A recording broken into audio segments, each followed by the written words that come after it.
ये महज एक इत्तेफाक था कि मोहनजोदड़ो और हड़प्पा की खोज हो पाई। इसमें कोई शक नहीं कि हिंदुस्तान में आज भी पुराने शहर और प्राचीन आलार जमींदोज हैं। जब से ये पंक्तियां लिखी गई हैं, सिंधु सभ्यता के और कई शहर और गांव हमें मिले हैं। सिंधु घाटी सभ्यता के नष्ट होने के साथ ही साथ शहरी तहजीब भी मानो लुप्त होने लगी, पर तकरीबन सभी जगह कृषि प्रधान खेतीहर बस्तियां विकसित होने लगी।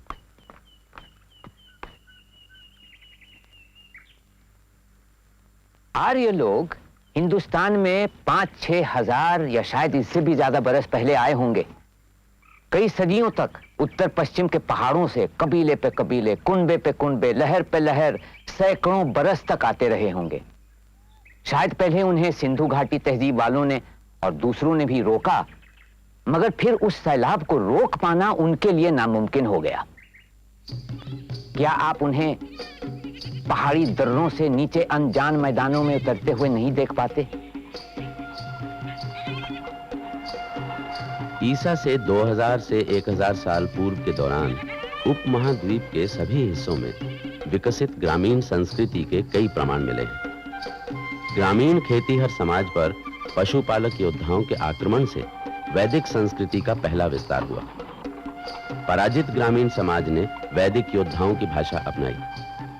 इस विषय पर भी अनेक मत हैं कि क्या वैदिक जनसमूह मध्य एशिया से भ्रमण करके सिंधु घाटी सभ्यता के पतन के समय भारत पहुंचे, या वो भी सिंधु तहजीब के लोगों के साथ सिंधु घाटी की ओर आए। लेकिन खेतीबाड़ी और नागरीकरण में उन्हें ज्यादा समय लगा। जरा तसव्वुर कीजिए, दूर से आए हमारे पुरखे नदियों के किनारों पर पहुंचते हैं। इस नजारे ने उन्हें कितनी उमंग और खुशी से भर दिया होगा। फिर क्या ताजुब जो इन्होंने इन नदियों के सामने सर झुकाया और अपनी मीठी जबान में इनकी प्रशंसा की।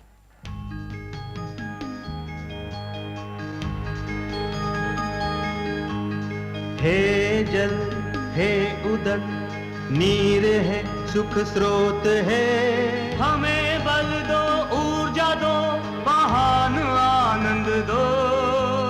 हे जल जैसे शिशु को माता दूध पिलाती है, वैसे ही हमें भी मंगलमय रस दो। हे जल, हमें तुम रोग मुक्त कर हर्ष दो, हम तुम्हें स्वीकार लें, हमें वंश वृद्धि दो। हे जल अभिलाषा तुम हो, औषधि तुम हो, आरोग्य हो, अग्नि हो, हमारे जीवन दाता हो। हे जल तुम शांति हो, सुख हो, तुम अभीष्ट हो, तुम हम पर बरसो बरसो। दोषरो शाखरो, पानी का पाप हरो, हमें शुद्धि का अमृत दो। हमें शुद्धि का अमृत दो। मैं जल में हूँ, जल के रस में हूँ, जल में हूँ। अग्नि तुम जल में हो, आ मुझे तेजोमय कर दो।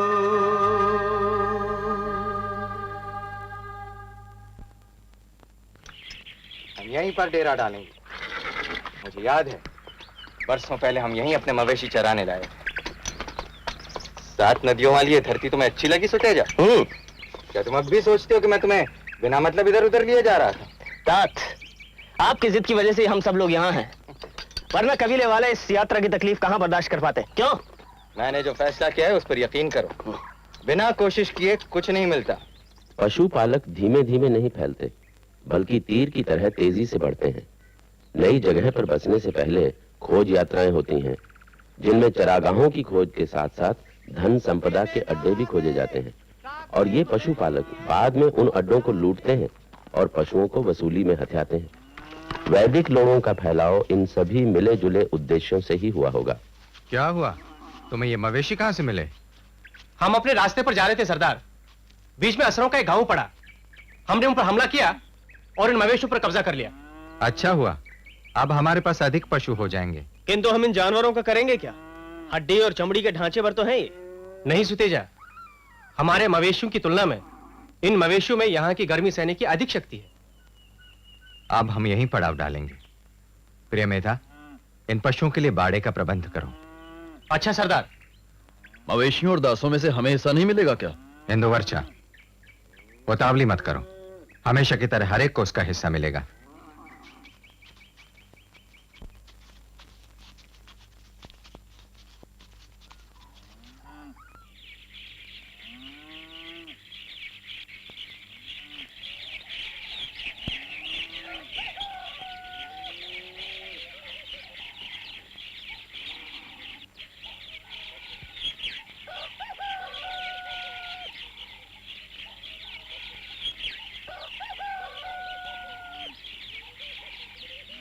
वैदिक लोगों, उनकी भाषाओं के आगमन और उनके विस्तार को एक गतिशील सांस्कृतिक संपर्क के रूप में देखना चाहिए जो सदियों तक चलता रहा।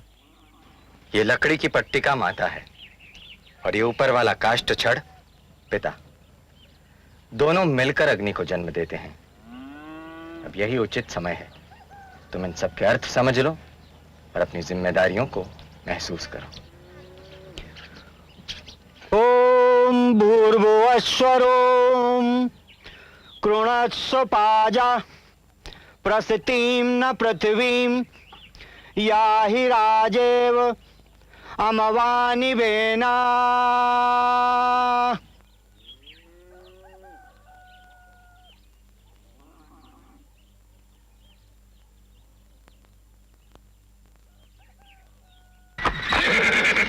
वो सांस इस बात का प्रतीक है कि सूर्य अश्व सूरज से अग्नि लाया है।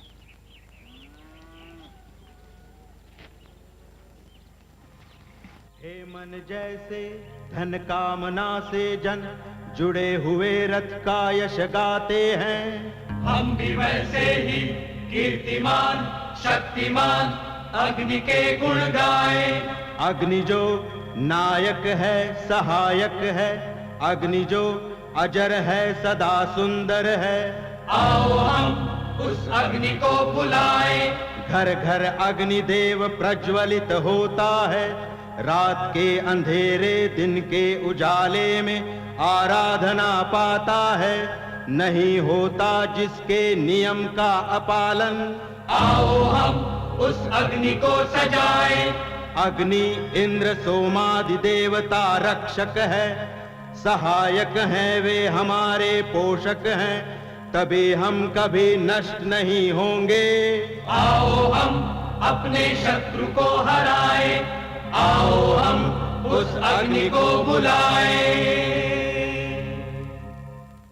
अब हर घर का गृहपति गृहपत्य अग्नि और अपने पूर्वजों पितरों के लिए दक्षिणा मुंड हेतु अग्नि लेने आएगा।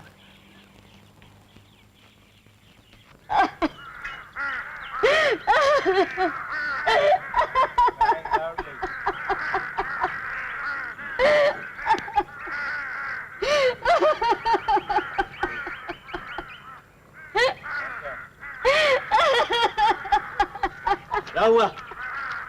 अंदर से ना क्या हुआ? क्या हुआ? कोई मर गया क्या? हमारे मवेशी मक्खियों की तरह मर मर कर गिर रहे हैं। ये बड़ी निर्दयता से हाका गया है तात।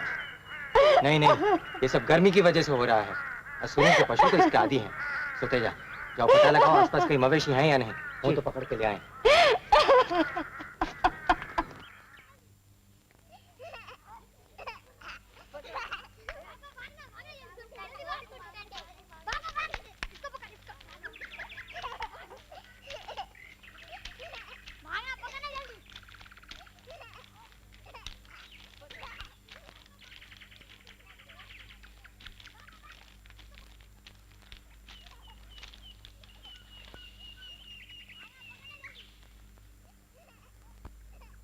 हम यहाँ इसलिए एकत्रित हुए हैं कि मृत पशुओं के बदले में नए मवेशियों के लिए क्या किया जाए। राजन, क्या सुतेजा मवेशियों की खोज में नहीं गया? हाँ, लेकिन अभी तक वो लौटा नहीं है। राजन, आपसे जो भी काम देते हैं वो कोई भी काम ढंग से नहीं कर पाता। मैंने उसे कई बार समझा। तात! तात! मैंने पशुओं को ढूंढ लिया है, मैंने मवेशियों को खोज लिया है। कहाँ? सुरा के प्याले में? बहुत ही सुंदर मवेशियों का झुंड है प्रिय मेधा। पड़ियों की बस्ती, गायों का बाड़ा। वे लोग योद्धा नहीं है, मजे में रहते हैं, बस चीजें खरीदते और बेचते हैं। उनके पशु बहुत ही सुंदर है तात, बहुत सुंदर। अगर ऐसा है तो फिर ये उन्हें खोने का वक्त नहीं है। हाँ। सूरज डूबने वाला है। नहीं तात, पणी लोग बहुत ही चालाक हैं। उन्होंने अपने मवेशियों को गुफा में छिपा रखा है। वहां तक पहुंचना बहुत ही मुश्किल है। अगर हम उनसे युद्ध करते हैं तो इसका मतलब यह होगा कि अपने योद्धाओं को खोना। बातचीत करके रास्ता निकाला जा सकता है। अगर हम उन्हें भयभीत कर दें तो शायद हमें गौए दे दें। ठहरो राजन, एक काम करें क्या? यदि हम शर्मा को भेजें? शर्मा श्वान देवी है, वो उसकी बात अवश्य मानेंगे। हम शर्मा को भेजकर पशुओं की मांग करेंगे। ठीक है, पर तुम्हें उसके साथ जाना होगा। अच्छा। कल सूर्यास्त तक वापस लौट आना। इतना समय पर्याप्त है ना? हाँ। सुनो, तुम उसके पीछे रहना, पणी बस्ती की सारी बनावट समझ लेना। हो सकता है हमें उनसे लड़ना पड़े। अच्छा राजन।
कौन हो तुम?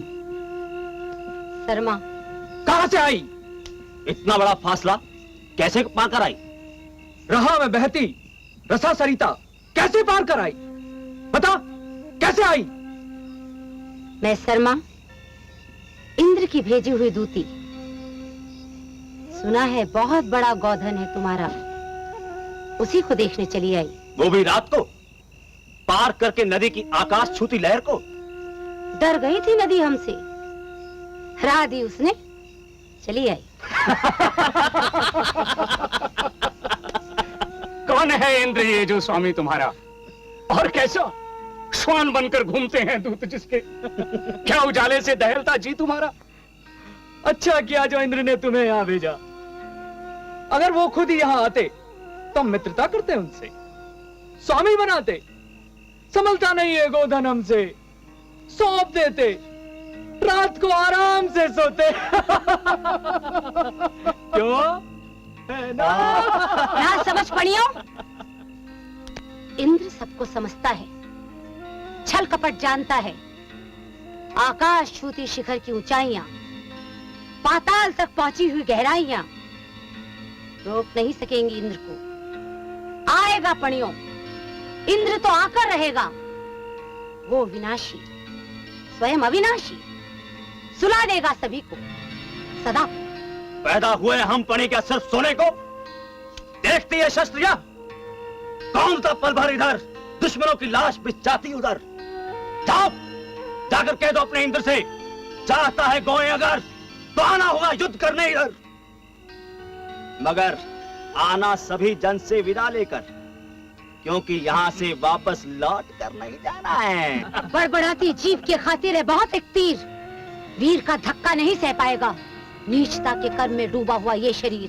पर्वतों से सुरक्षित है ये कोश, अश्व हैं, गाय हैं, विविध धन धान्य से परिपूर्ण।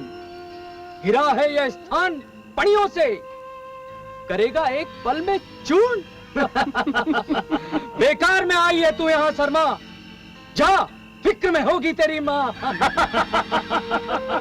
अरे रुक रे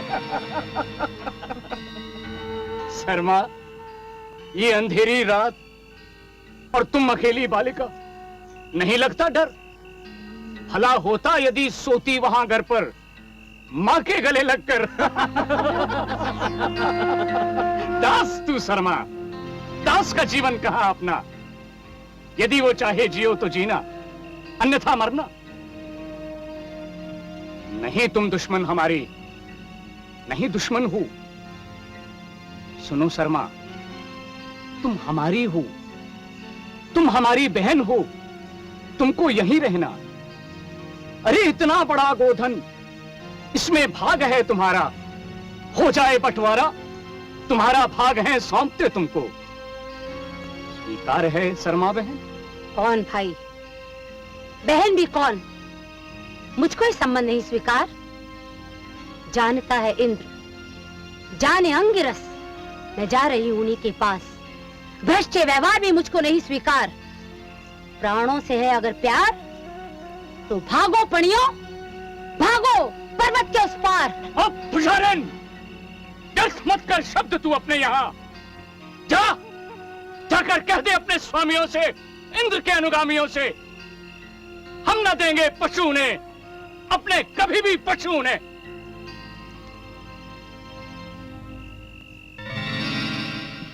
क्या हुआ? उन्होंने पशु देना स्वीकार कर दिया। क्या? ठीक है, फिर हम लड़ेंगे।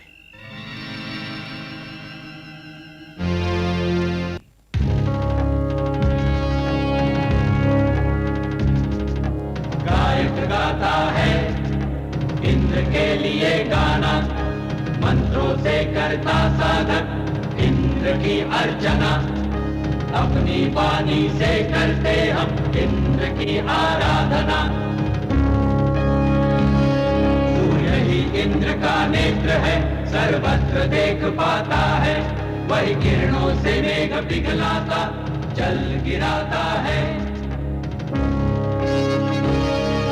छोटी झपट या विकट युद्ध में जिसे हम बुलाते, वह इंद्र है।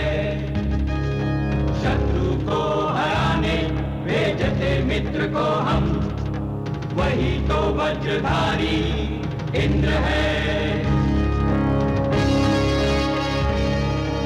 इंद्र है सर्वेश्वर, समर्थ है समर्थों में।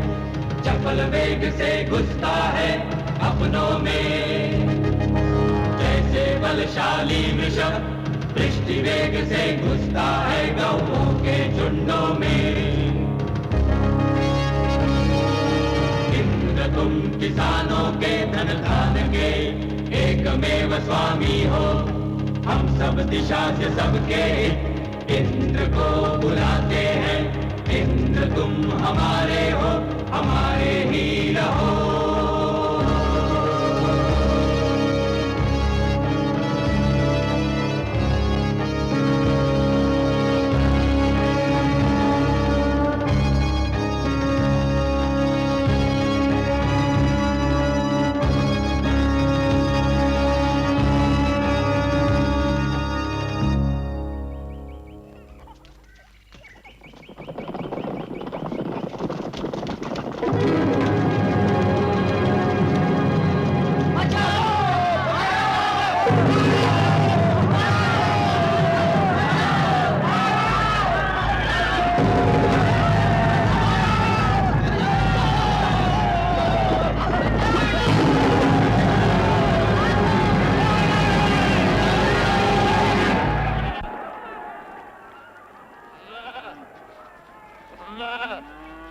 पणी सिंधु घाटी सभ्यता के वो संपन्न व्यापारी थे जिन्होंने शहरों के उजड़ने के बाद भी जैसे तैसे व्यापार चलाए रखने की कोशिश की। पणी शब्द बनिया से पूर्व का शब्द है, जो कि स्वयं संस्कृत शब्द वणिक से निकला है, और वणिक शब्द का जन्म हुआ पणी से। संस्कृत में सिक्के को पण और वस्तु को पण्य कहते हैं।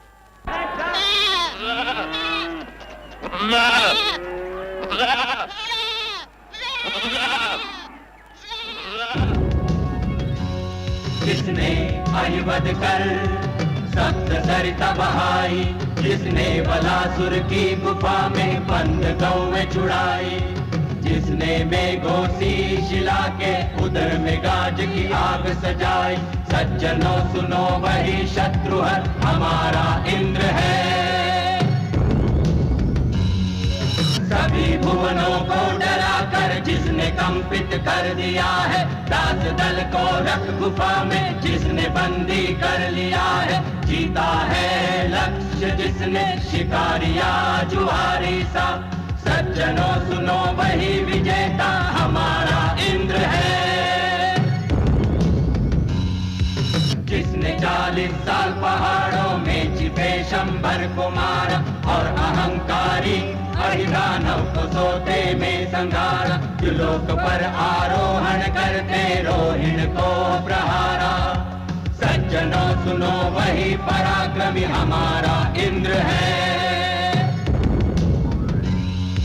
दुराचारियों को जो वज्र से कुचलता है, जो घमंडी वैरियों के गर्व को कुचलता है, जिसका नाम सुन दस्युओं का दिल दहलता है, सज्जनों सुनो वही वीरवर हमारा इंद्र है। सज्जनों सुनो वही वीरवर हमारा इंद्र है, हमारा इंद्र है। क्या इंद्र वाकई कोई मनुष्य था जो आर्यों का प्रमुख रहा होगा, या फिर कोई काल्पनिक चरित्र? ईरानियों में जरतुश्ती सुधारों के बाद इंद्र को दैव या दानव माना जाने लगा। इसी तरह असुर और राक्षस शायद उस समय की अन्य प्रमुख भारतीय जातियों के सरदार या देवता रहे होंगे। मुख्य शत्रु वे रहे होंगे जिनके राजाओं या सरदारों के साथ युद्ध को इंद्र द्वारा दैत्यों के संहार के रूप में दर्शाया गया है। इन दैत्यों में सबसे बड़ा संभर था, जिसके पास बहुत से गढ़ या पुर थे। इंद्र इन पुरों को तोड़ने वाला पुरंदर है, लेकिन ना तो इंद्र और ना ही उसके अनुयायियों का कोई शहर बनाते या बसाते हुए या किसी शहर पर शासन करने का ही वर्णन मिलता है। लेकिन एक हिंद आर्य बस्ती ग्राम कहलाती थी, जिसका अर्थ बाद तक भी गांव ही रहा, जो एक रात भर के पड़ाव के लिए भी इस्तेमाल किया जा सकता था।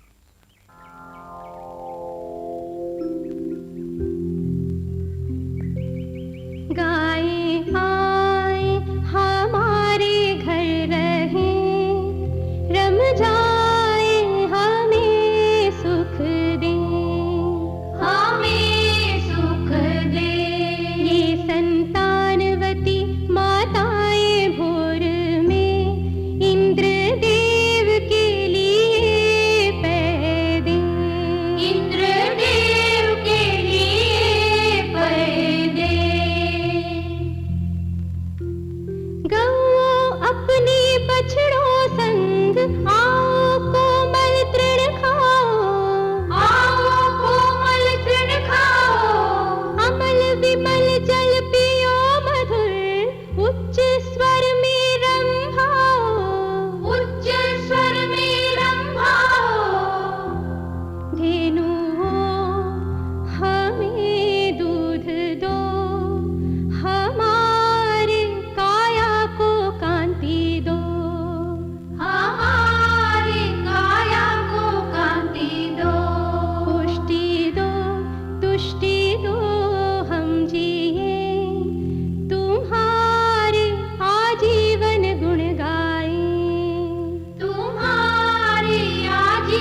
वैदिक कबीलों का मुख्य कार्य युद्ध था और तकनीकी ज्ञान ज्यादातर युद्ध के लिए रथ, अस्त्र शस्त्र और औजार के निर्माण तक सीमित था। भूमि को बारी बारी से अलग अलग दलों को सौंपा जाता था और दल आपस में उसे तकसीम करते। खेती बाड़ी उस समय तक इतनी अविकसित थी कि जोती जा चुकी जमीन को एक ही फसल के बाद हर साल बदलना पड़ता था और फिर यह जमीन कुछ अरसे के बाद दोबारा इस्तेमाल में लाई जा सकती थी। सरदारों को नियमित रूप से भेंट और उपहार दिए जाते थे बतौर कर। लोगों की सामुदायिक गतिविधियों का केंद्र सभाघर था, जो कबीले की पंचायत के अलावा मर्दों के आराम और आमोद प्रमोद की जगह भी मानी जाती थी। सभा का पसंदीदा कार्य था जुआ।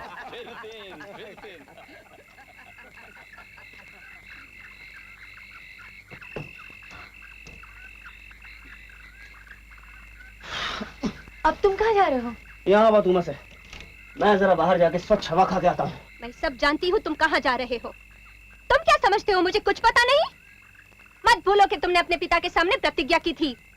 मैंने कहा ना, मैं सिर्फ देख कर आ रहा हूँ कि वो लोग क्या कर रहे हैं। मैं नहीं खेलूंगा, बस। पास से चलते देखकर तुम अपने आप को रोक नहीं पाओगे, मत जाओ। मैं पास से नहीं खेलूंगा, पता है ना।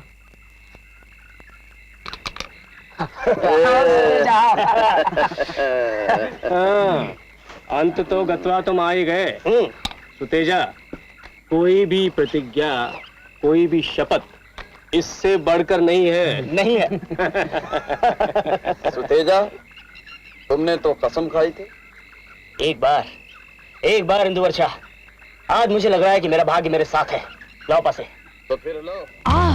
ये पासे झंझावात में पेड़ से टपके फलों से बने ये पासे। बिसात पे गिरते लुढ़कते सरकते, फिसलते हिलते कर्ण फूल जैसे पासे। सुख लुटाते हैं मुझ पर जाने कैसे कैसे। मूंजवत पर्वत पर उगी सोम की लता का रस भी नहीं बहकाता उतना। उससे भी ज्यादा बहकाते नशा जगाते ये। अरे काट के पासे जो जुआ खेलता है उसकी सांस भी तिरस्कार करती है। प्राणों से प्यारी पत्नी भी उसे छोड़ जाती है। माया मोह ममता दया हृदय में उसके लिए उपजती नहीं है। वह तो बूढ़ी घोड़ी है, सस्ते में भी नहीं बिकती है। फांसे की आग पड़ते ही दूसरे पकड़ते हैं जुआरी की पत्नी का हाथ। माता पिता भाई कोई नहीं सहाय, उल्टे यही कहते भाग। नहीं जानते इसे हम ले जाओ इसको बांध कर अपने ही नहीं जाऊंगा फड़ पर मैं संकल्प करता हूँ। यूं ही चले जाते हैं मुझे छोड़कर मेरे जुआरी मित्र, त्यों ही पिछड़ जाता हूँ। अरे जाता हूँ पीछे पीछे और सुनता हूँ बांसों की बानी कि आओ आओ मित्र कहाँ थे। दौड़ जाता हूँ जैसे स्त्री हो कोई जारिणी व्यभिचारिणी आह पासे। क्या जानो तुम मेरी उतावली, जब आता हूँ तुम्हारे पास जीत लूंगा सारी दुनिया, यही होती है आस। उठाता हूँ तुम्हें, कांपता हूँ संभलता हूँ, पासे खनकाता हूँ गिराता हूँ। आ पासो विश्वासघाती तुम, उनके हो जाते हो तुम, मेरे दुश्मनों के कैसे नीच हो तुम। पत्नी है जुआरी की विरह में जल रही है, माता है जुआरी की भटके बेटे की आग में घुल रही है। कर्ज में डूबा जरा हुआ धन की अपेक्षा में जुआरी, आधी रात को दस्ता घरों में इरादा चोरी। देखता दूसरे सजे घरों को, स्त्रियों को सुखी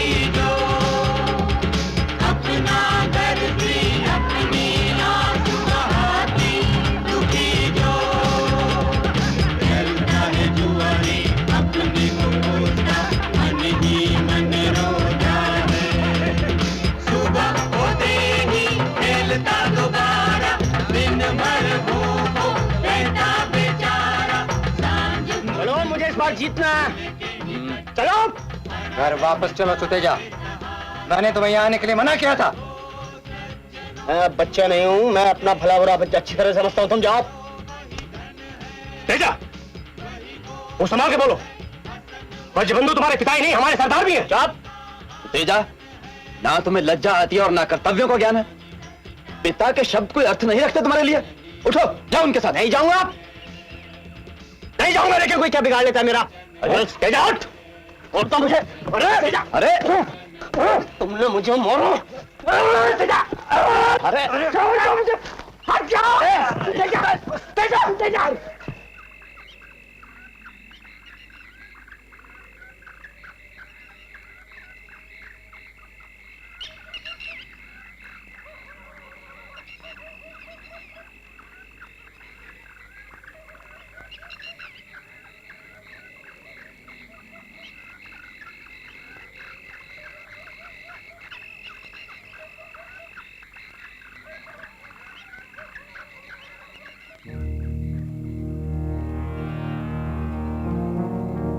वरुण है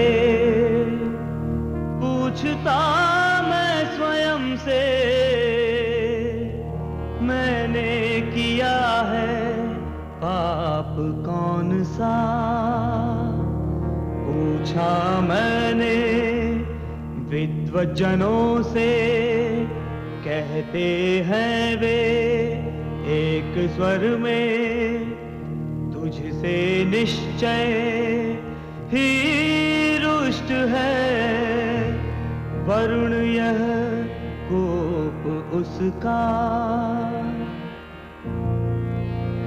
वरुण है मैंने समझ बूझ कर नहीं किया पाप। पाप है कराया मुझसे मदिरा ने, जुए ने, क्रोध ने, अज्ञान ने, मननहीनता ने। कभी बड़ा छोटे को, धनी निर्धन को, बलवान निर्बल को, पाप की दिशा में ले जाता है। पाप कर्म निद्रा में भी कभी न रुकता, कभी विनाश नहीं पाता है।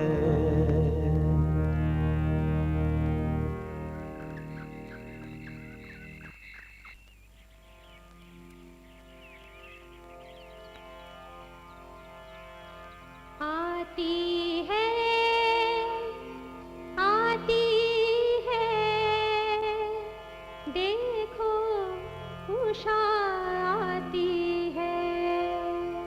आँख खोल कर देखें जग को, ये बतलाती है। सूरज की पहली ही उठकर, नार नवेली सी सज धज कर, घने तिमिर को दूर हटाने ज्योति जलाती है। वर दो ऐसा हमने भय हो, युद्ध करें तो सदा विजय हो। प्राणों को छू करके उषा तेज जगाती है। धरा धान्य दो, गोधन भी दो, देह आयु के साधन भी दो।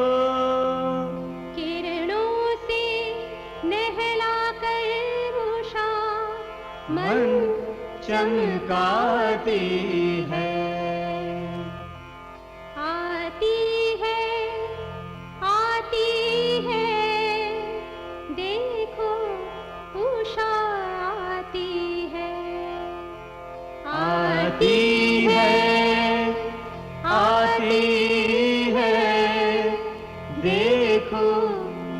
उषा आती है, देखो उषा आती है।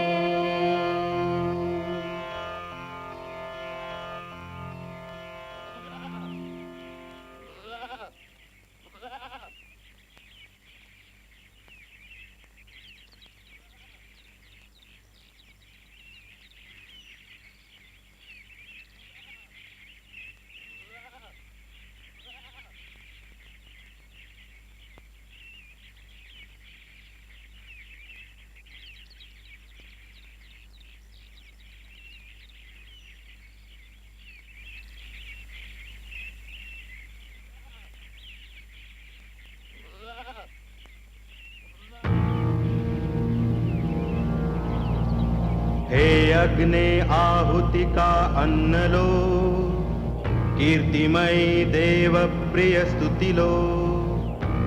हे मेधाविन हे जीवन रसदाई, गाए हमने जो मन भाई स्तुति बहलो।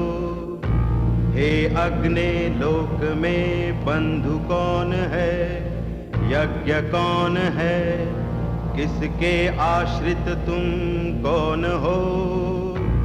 हे अग्ने लोक के तुम ही बंधु हो, तुम ही सखा हो। मित्रों में प्रिय मित्रों के तुम ही मित्र हो। हे अग्ने यजन करो तुम मित्र वरुण का हमारे लिए। इंद्रादि देवता का यजन करो विशाल यज्ञ का। अपने महान घर का यजन करो।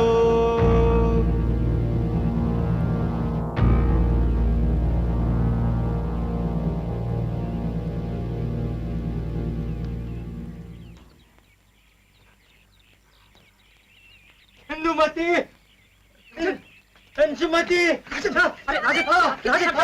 अंशुमती, उठाइए उठाइए अंशुमती, फिक्र मत करो, मेरे पितरों के पास जाने का वक्त आ गया।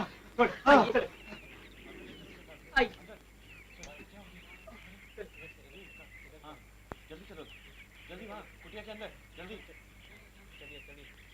हाँ यहाँ अंदर अंदर, हाँ आओ।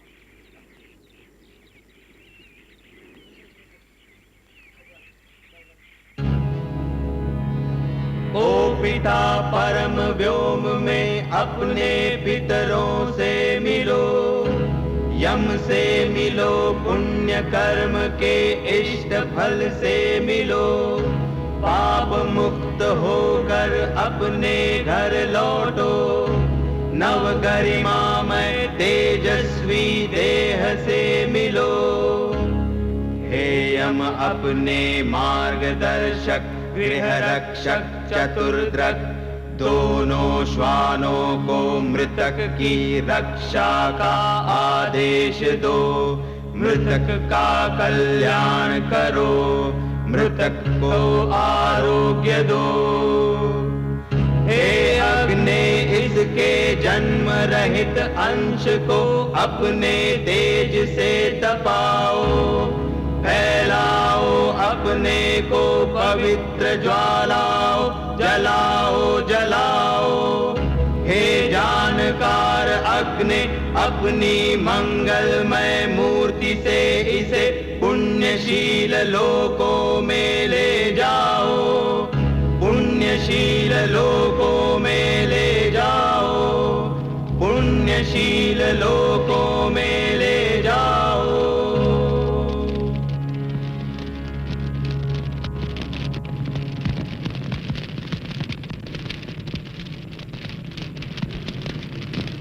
जैसा कि आप सभी को विदित है कि आज हम यहाँ एक बड़े ही औपचारिक कार्य के लिए एकत्रित हुए हैं। हम सब अपने राजन वजबंधु के स्वर्गवास होने पर शोक संतप्त हैं। वो हम सब के पिता समान थे। वो अपने कुशल नेतृत्व में हम सबको इस 7 नदियों वाले देश में लाए थे, वरना ब्रह्मवर्त में हमारे बच पाने की कोई संभावना बाकी नहीं बची थी। आज हम उन्हीं के उत्तराधिकारी के चुनाव के लिए यहां इकट्ठा हुए। आप में से जो भी इस पद के लिए अपना नाम देना चाहे दे सकता है, और उसके बाद आप जिसे भी उपयुक्त समझें उससे आप अपना राजन चुनें। मुझे पहले ही 2 अभिलाषों के बारे में बता दिया गया है। एक तो हमारे स्वर्गवासी राजन के पुत्र सुतेजा हैं, और दूसरे इनके सहयोगी योद्धा प्रिय मेधा। इसके अतिरिक्त कोई है? हाँ, मैं भी चुनाव लड़ना चाहता हूं। तो तीसरा नाम भी है, बहुत ही विनम्र, इंदु वर्षा। क्योंकि मैं आप सब में उम्र में बड़ा हूं, इसलिए मैं चाहता हूं कि आप सब मुझे पहले बोलने की अनुमति दें। अवश्य। जैसा कि आप सब जानते हैं, राजन वजबंधु मेरे बड़े भाई समान थे। मैं बहुत छोटा था जब मेरे पिता का देहांत हुआ। ये राजन वजबंधु ही थे जिन्होंने मुझे युद्ध कला और शिकार का पाठ पढ़ाया। मुझे आज भी वो दिन याद आते हैं जब हम अपने पुराने देश ब्रह्मव्रत में कई कई दिनों इकट्ठे शिकार पर जाया करते थे। आज आप अपने नए राजन चुनने से पहले मैं चाहूंगा कि आप एक बात को ध्यान में रखें कि मैं इस कबीले की रक्षा में कभी पीछे नहीं रहा, और ना ही दुश्मनों से वसूली में। बस मुझे और कुछ नहीं कहना है। बहुत ही अच्छा बोले तुम प्रिय मेधा, बहुत ही अच्छा। और अब सुतेजा। सज्जनों, आप सभी हमारे कबीले के सम्मानित गृहपति हैं जो आज यहाँ एकत्रित हुए हैं। आप मुझे अच्छी तरह से जानते हैं। मैं वजबंधु का ज्येष्ठ पुत्र हूँ। मेरे पिता एक महानतम राजा थे और इस कबीले के सरदार भी। क्योंकि वे इस कबीले के सरदार थे, इसीलिए प्रिय बंधु से अधिक अधिकार इस पद पर मेरा है। बस मैं इतना ही कहूंगा। और अब इंदु वर्षा। मित्रों, भाइयों और साथी योद्धाओं, मैं ना तो पूर्वजों की बात करूंगा और ना ही अपने युद्ध कौशल की, परंतु आप सभी जानते हैं कि मैं हमेशा दुश्मनों से प्राप्त वसूली के बंटवारे के लिए बोला हूं। यदि मुझे राजन बना दिया गया तो आपको पशुधन, घोड़ों, सोने और दासियों की कभी कमी नहीं होगी। बस। तो आप सभी ने तीनों प्रत्याशियों को सुना। अब आप जिससे भी उपयुक्त समझें उससे आप चुनें। प्रिय मेधा के पक्ष में जो हैं वो अपना हाथ ऊपर उठाएं। 1 2 3 4 5 6 7। और सुतेजा के चाहने वाले भी अपना हाथ ऊपर उठाएं। 1 2 3 4 5। और इस तरह इंदु वर्षा के चाहते भी अपना हाथ ऊपर उठाएं। 1 2 3। तो हमारे नए राजन प्रिय मेधा है। प्रभु तुम्हारी रक्षा करे। हम विधि पूर्वक अश्वमेध यज्ञ करके तुम्हारा राज अभिषेक करेंगे। इंद्र तुम्हारी सहायता करे।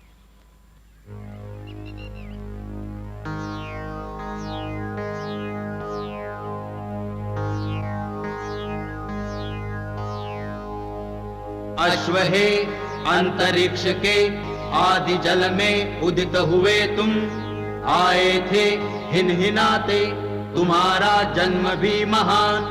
तुम्हारे पंख जैसे बाज पक्षी के, किरण भुजाएं हिरण के समान। यम के दिए अश्व को प्रथम त्रिलोकी, कृत ने रथ में जोड़ा, इंद्र ने सवारी की, गंधर्वों ने लगाम को पकड़ा, देवताओं ने द्युतिमान सूर्य से अश्व को बनाया, अश्व को बनाया।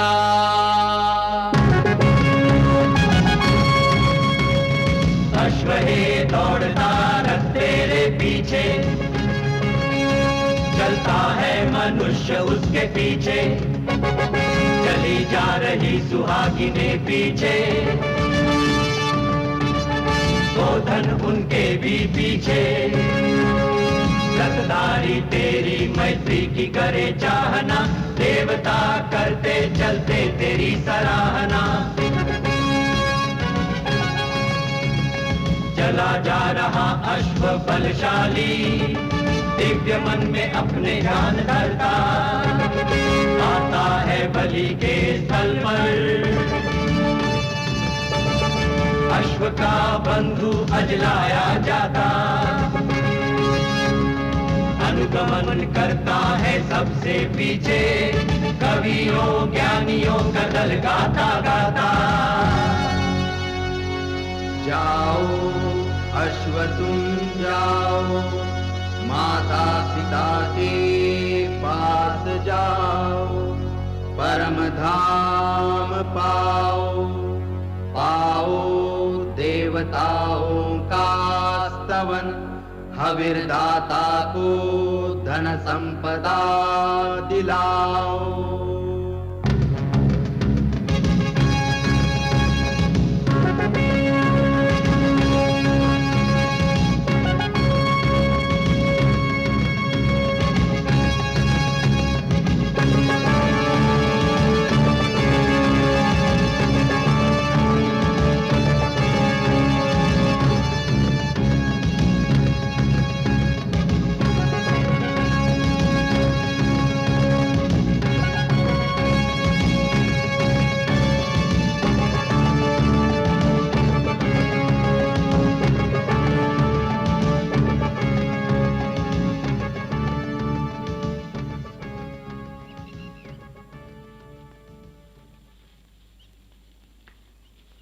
वेद आर्यों के दिल की पुकार थी जब वो भारत की जरखेज जमीन की ओर बढ़े। आर्य सोच का सर चश्मा वही था जिससे ईरान में अवस्था पैदा हुआ, फिर उन ख्यालों की तरक्की हिंदुस्तान में आकर हुई। वेदों का तबसरा रविंद्रनाथ ठाकुर यूं करते हैं, जीवन के अचरज और भय की तरफ एक जन समाज की भावनाओं का ये शायराना दस्तावेज है। अपने सरल विश्वास से सबने प्रकृति की हर शक्ति में, हर तत्व में देव रूप देखा, पर यह विश्वास साहस और आनंद भरा था और उन्होंने रहस्यमय तसव्वुर में जिंदगी को एक दिलकशी दी।